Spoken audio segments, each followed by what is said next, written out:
Bismillahirrahmanirrahim. Assalamualaikum warahmatullahi wabarakatuh.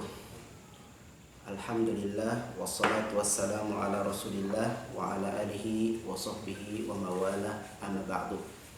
Teman-teman mahasiswa JBA 1, alhamdulillah pada kesempatan pagi hari ini kita bisa bertemu di pelajaran Imla dan Tahajji.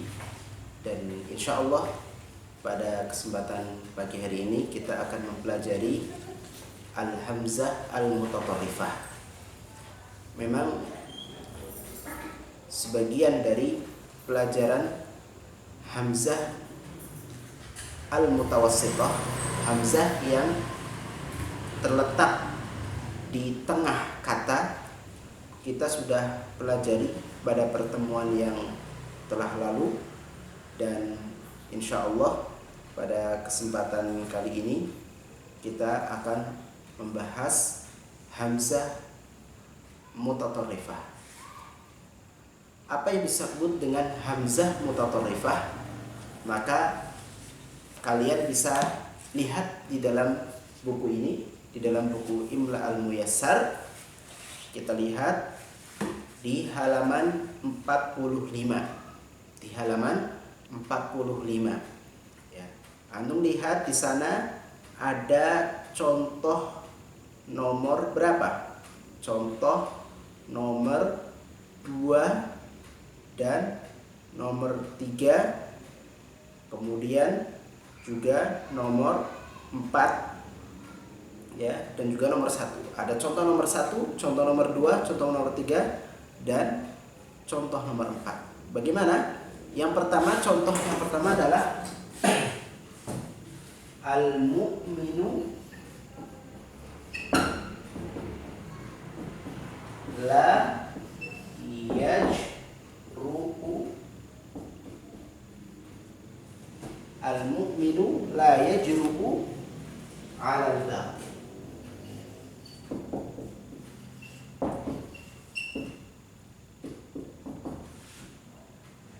Al-mu'minu la yajru'u 'alal batil. Orang yang beriman itu tidak berani untuk melakukan perkara yang batil. Jadi kalau seseorang itu imannya kuat, maka dia tidak akan berani untuk melakukan perkara yang batil, perkara yang salah. Nah, yang menjadi pembahasan kita adalah kata-kata yajru'u. Ini adalah hamzah mutatarrifah. Kenapa dia disebut hamzah mutatarrifah? Karena dia terletak di akhir kata.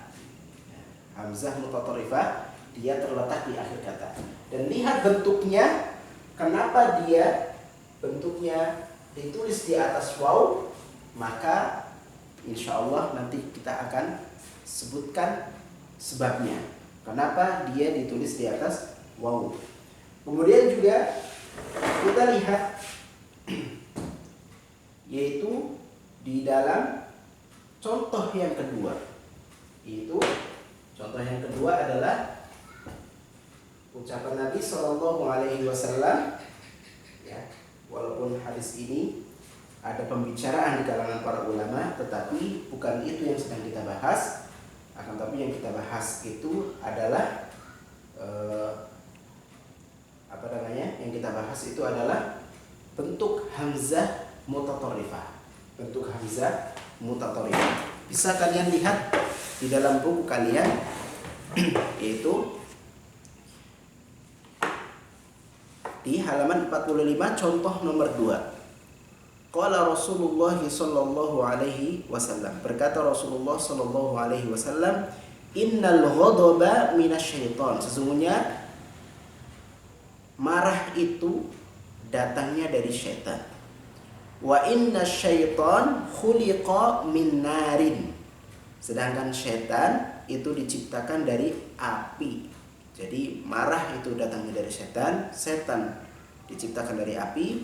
Wa inna ma tantafi'un naru bil ma'i. Dan tidak lain api itu bisa padam yaitu apabila disiram dengan air. Fa idza ghadaba ahadukum falyatawaddo. Dan apabila salah seorang di antara kamu marah, maka hendaknya berwudu. Lihat kata-kata wa innama tantafi'u. Innama tantafi'u. Nah, kata-kata tantafi'u di situ yang di garis bawah itu ditulis di akhir kata. Nah, itu namanya adalah hamzah mutatarrifah. Kenapa dia ditulis dalam bentuk ya? Sementara tadi yang contoh pertama la yajru'u itu ditulis di atas bentuk waw. Kemudian kata-kata bil ma'i. Nah, kenapa dia ditulis hamzah sendirian? Kemudian kata-kata fal yatawaddo itu juga ada hamzah mutatarrifah di akhir, yaitu fal yatawaddo. Nah, fal yatawaddo ini diakhiri dengan hamzah.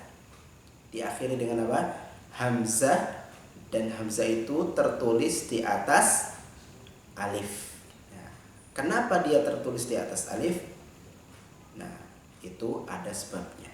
Ya, nanti ketika kita membaca kaidah, maka contoh-contoh ini akan kita ketahui kenapa sebabnya. Baik. Kemudian contoh yang ketiga, ala kullu syai'in ma khalallahi batilun. Wa kullu na'imin la mahala zailu. Ala kullu syai'in, ketahuilah segala sesuatu selain Allah itu adalah batil, dan setiap kenikmatan itu pasti akan apa? Pasti akan hilang. Setiap kenikmatan itu pasti akan hilang, ada akhirnya. Nah, lihat kata-kata kullu syai'in. Nah, kata-kata syai'in itu hamzah mutatarrifah. Hamzah di akhir kata. Dan apa? Dan dia ditulis sendirian. Tidak ditulis seperti yang pada contoh sebelumnya, ada yang ditulis di atas waw seperti pada contoh pertama, ada yang ditulis di atas ya pada contoh kedua, ada yang ditulis sendirian seperti contoh bil ma'i, ada yang ditulis di atas alif. Ya. Kemudian di sini juga ditulis sendirian seperti kata-kata bil ma'i syai'un. Nah, kemudian contoh yang ketiga, ad-daw'ul kafi yurihu nadharal qari. Cahaya yang cukup itu menenangkan pandangan orang yang membaca. Jadi cahaya yang cukup menenangkan pandangan orang yang membaca. Karena ketika cahayanya redup, apalagi gelap, maka membaca itu akan terganggu. Tetapi ketika pencahayaannya itu bagus, pencahayaannya itu cukup, maka itu akan menjadikan pandangan orang yang membaca itu menjadi nyaman. Lihat kata-kata ad-daw'u, dia juga ditulis dalam kondisi sendirian, dalam keadaan sendirian. Ya, tidak ditulis di atas alif, tidak ditulis di atas ya, dan juga tidak ditulis di atas waw. Kemudian juga kata al-qari ditulis di atas ya. Nah, maka dari sini, dari contoh-contoh ini antum semua perhatikan, maka bagaimana? Apa kaidahnya? Kenapa harus ditulis seperti itu? Maka kita lihat kaidahnya ada di halaman setelahnya, yaitu di halaman 46. Di halaman 46. Al-qaidah. Ya, kaidahnya adalah al-hamzah fi tarafil kalimah al-akhir tusamma al-hamzah al-mutatarrifah. Nah, ini yang menjadi definisi. Yaitu hamzah yang ditulis atau terletak di akhir kata, maka itu disebut dengan hamzah mutatarrifah. Disebut dengan hamzah mutatarrifah. Jadi kalau nanti antum ditanya apa yang disebut dengan hamzah mutatarrifah, hamzah mutatarrifah itu adalah hamzah yang ditulis di akhir kata. Ya. Kemudian yang kedua, tuktabul hamzatul mutatarrifah ala harfin yunasibu harakatal harfil ladzi qablaha. Hamzah mutatarrifah itu ditulis pada huruf yang sesuai dengan harokat sebelumnya. Ditulis sesuai dengan harokat sebelumnya. Bagaimana? Yaitu apabila hamzah mutatarifah ini harokat sebelumnya itu fathah, maka dia ditulis di atas alif. Mana contohnya? Contohnya adalah seperti pada contoh nomor 2 di halaman sebelumnya. Di sana ada kata-kata fal yatawaddo. Fal yatawaddo. Nah, lihat kata-kata fal yatawaddo. Nah, sebelum kata-kata hamzah itu ada dot yang di fathah, maka hamzahnya ditulis di atas alif. Ya. Kemudian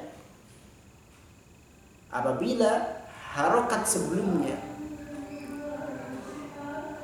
itu adalah dhammah, maka dia ditulis di atas imru'un, yaitu ditulis di atas waw, ya, di atas waw. Kemudian al-kasrah yunasibu hal ya. Adapun yang kasrah yaitu apabila huruf sebelumnya itu adalah ya. Nah, kemudian kaidah yang ketiga adalah tuktabul hamzatu ala satri idza sabaqaha harfun sakin. Nah, ini dia. Jadi tadi disebutkan bahwa apabila sebelum huruf hamzah itu adalah kasrah, maka ditulis di atas huruf ya. Jika sebelumnya adalah fathah, maka ditulis huruf alif, di atas huruf alif. Contohnya fal yatawaddo. Kalau yang ditulis di atas hamzah, yang hamzah itu ditulis di atas ya, itu adalah ketika sebelumnya adalah kasrah, contohnya adalah tantafi'u.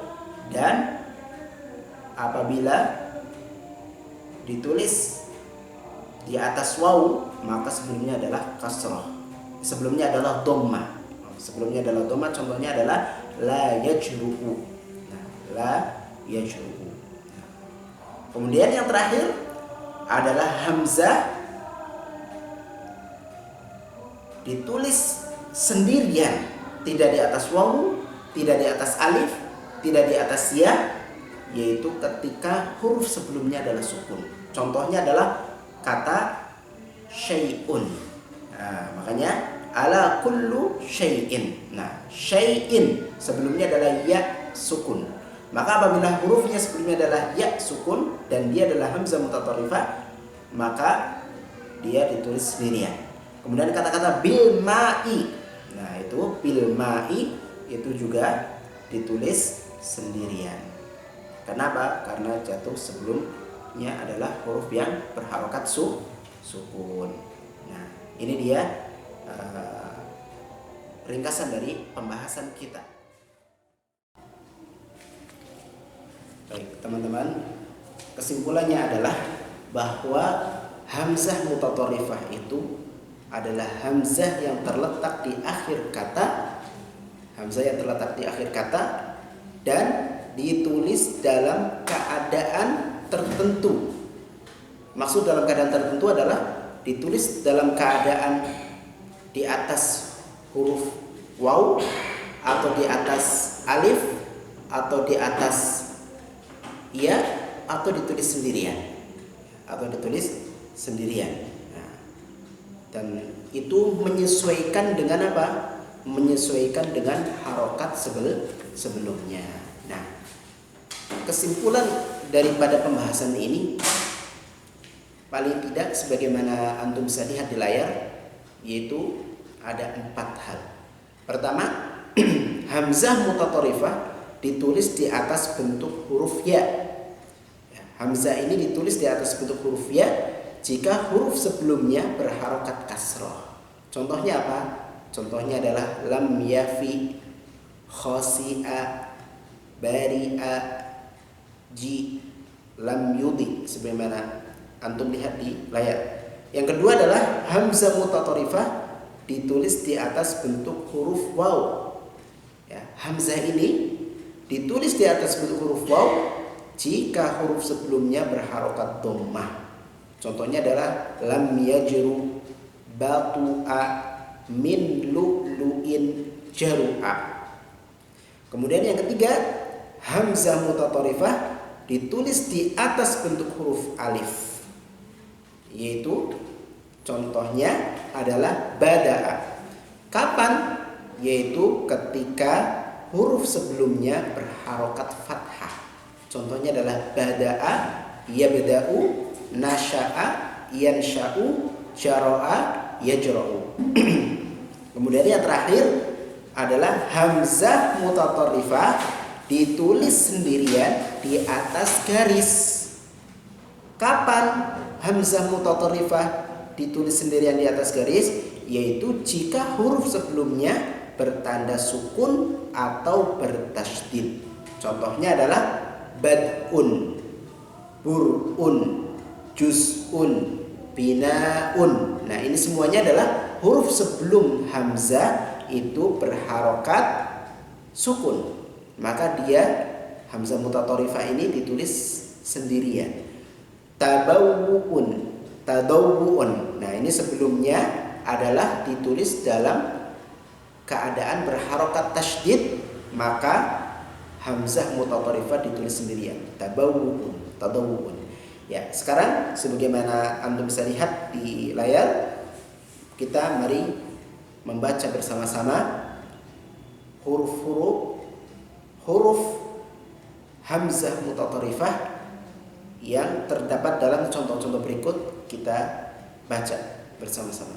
Syai'un, juz'un, bur'un, su'un, radi'un, kuf'un, daw'un, dawa'un, jari'un, as-sama'u, tabawwu'un, tadawwu'un, tasawwu'un, raja'un, yudhi'u, alaihim dairatus saw', as-saw'. Nah, ini semua adalah contoh dari apa? Dari hamzah mutatorifah. Ya, antum bisa teliti dan antum bisa lihat bagaimana bentuknya dan tulislah sesuai dengan kaidah yang telah kita jelaskan tadi di depan. Baik, demikian yang bisa kita sampaikan untuk pelajaran hari ini. Wabillahi taufik, wassallallahu wasallam ala nabiyina Muhammad wa ala alihi wa sahbihi ajma'in. Assalamualaikum warahmatullahi wabarakatuh.